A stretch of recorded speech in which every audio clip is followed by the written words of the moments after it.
We're here with Diane Flick-Williams, the 20th year head coach of the Western Washington University volleyball program. Diane, first serve is this Thursday at West Florida. You guys are going back down to Florida and Pensacola for the West Florida Invitational. How excited are you guys to get this season rolling? We're really excited. I first am really glad that Dorian's taken a turn so that we can actually go there. So that's a great thing to start off with. But we've done everything we can in preseason right now to prepare. So it's going to be really great to see someone on the other side of the net and just see what this young group can do and what we need to work on for the future. You guys had a preseason tune-up, first one that you guys have had in a while against a very good University of British Columbia team.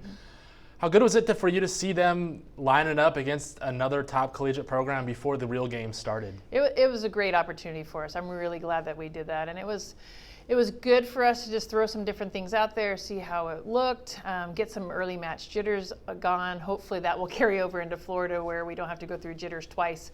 But it was a great BC team. We really appreciate them coming down. I think that really helped us think about what we could do this, a couple practices we had this week going into our first competition. A little bit of a new look Vikings. Yeah. You guys graduated a pretty special class of 5 players that carried the program up to some amazing heights. But looking forward, you've got an exciting group with Kaylee Harper in the middle and Allison Davenport and Gabby Gunterman and freshman setter Malia Aliaga. How excited are you about this group of just getting out there and competing? It's fun. They learned a lot during the time where we had some seniors that were filling the role for a while. So that was really great on their part for preparation. But they're a totally different group of people. Even though some of them are the same, it's a different group, and they really, really like to have fun. So it's a real interesting dynamic from maybe a more direct and serious team to one that plays best when they're enjoying the process.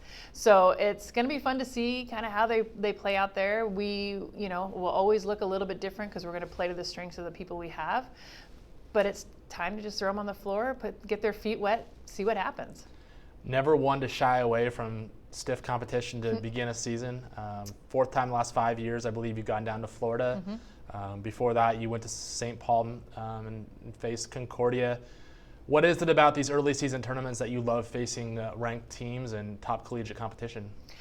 I don't think that it's important for us to go for a win just to get a win. I think it's really important for us to test who we are, what we need to work on.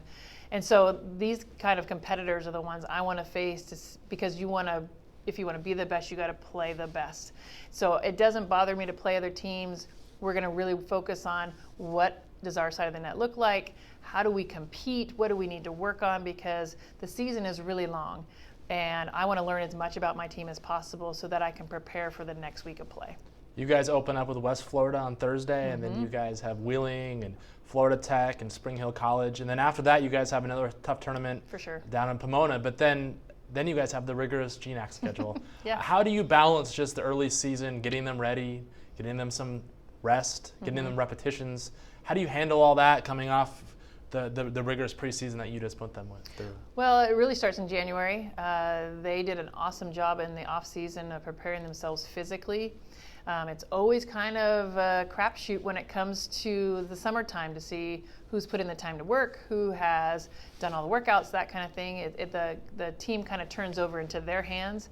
And I was extremely excited to see how they came back and ready to play. They not only kept their fitness level up, but they touched a lot of balls this summer so that we weren't so rusty when we first started. So being as young as we are, we easily could have had a lot of time to kind of get things going. But luckily for us, they did their job in the off season to prepare for these tough matches coming up.